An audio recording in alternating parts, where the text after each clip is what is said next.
mutiara salaf. Imam Al-Muzani bercerita, aku menemui Imam Asy-Syafi'i menjelang beliau wafat. Lalu ku bertanya, bagaimana keadaanmu pagi ini, wahai ustazku? Beliau menjawab, pagi ini aku akan melakukan perjalanan meninggalkan dunia, akan berpisah dengan kawan-kawanku, akan meneguk gelas kematian, akan menghadap kepada Allah dan akan menjumpai kejelekan amalanku.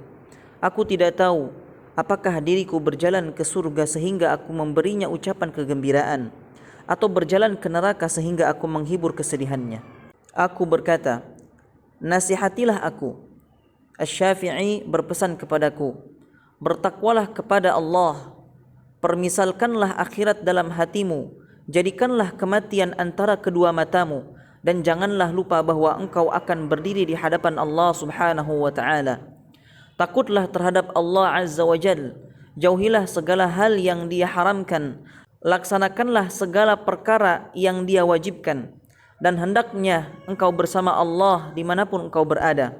Janganlah sekali-kali engkau menganggap kecil nikmat Allah kepadamu, walaupun nikmat itu sedikit, dan balaslah dengan bersyukur.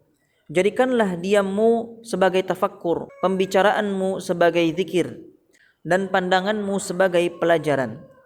Maafkanlah orang yang menzalimimu, sambunglah silaturrahim dari orang yang memutuskan tali silaturrahim terhadapmu. Berbuat baiklah kepada siapapun yang berbuat jelek kepadamu.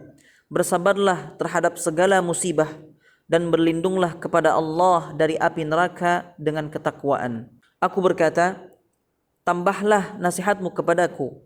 Beliau melanjutkan, hendaknya kejujuran adalah lisanmu, menepati janji adalah tiang tonggakmu, rahmat adalah buahmu, kesyukuran sebagai taharahmu, kebenaran sebagai perniagaanmu, kasih sayang adalah perhiasanmu, kecerdikan adalah daya tangkapmu, ketaatan sebagai mata pencaharianmu, ridha sebagai amanahmu, pemahaman adalah penglihatanmu, rasa harap adalah kesabaranmu, rasa takut sebagai pakaianmu, sedekah sebagai pelindungmu, dan zakat sebagai bentengmu. Jadikanlah rasa malu sebagai pemimpinmu, sifat tenang sebagai menterimu, tawakal sebagai baju tamengmu, dunia sebagai penjaramu, dan kefakiran sebagai pembaringanmu.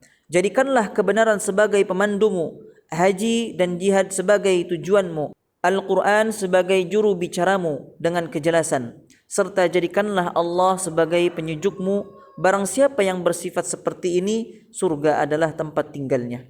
Kemudian Asy-Syafi'i mengangkat pandangannya ke arah langit seraya menghadirkan susunan takbir. Lalu beliau bersyair, kepadamu wahai ilah segenap makhluk, wahai pemilik anugerah dan kebaikan, ku angkat harapanku walaupun aku ini seorang yang bergelimang dosa. Tatkala hati telah membantu dan sempit segala jalanku, ku jadikan harapan pengampunanmu sebagai tangga bagiku. Kurasa dosaku teramatlah besar, tetapi tatkala dosa-dosa itu kubandingkan dengan maafmu, wahai Rabbku, ternyata maafmu lebihlah besar. Terus menerus engkau maha pemaaf dosa, dan terus menerus engkau memberi derma dan maaf sebagai nikmat dan permuliaan. Andai kata bukan karenamu, tidak seorang pun ahli ibadah yang tersesat oleh iblis. Bagaimana tidak, sedang dia pernah menyesatkan kesayanganmu Adam. Kalaulah engkau memaafkan aku, engkau telah memaafkan. Seorang yang congkak, zalim lagi sewenang-wenang yang masih terus berbuat dosa. Andai kata engkau menyiksaku, tidaklah aku berputus asa. Walaupun diriku telah engkau masukkan ke dalam jahanam lantaran dosaku, dosaku sangatlah besar, dahulu dan sekarang. Namun maafmu, wahai maha pemaaf, lebih tinggi dan lebih besar.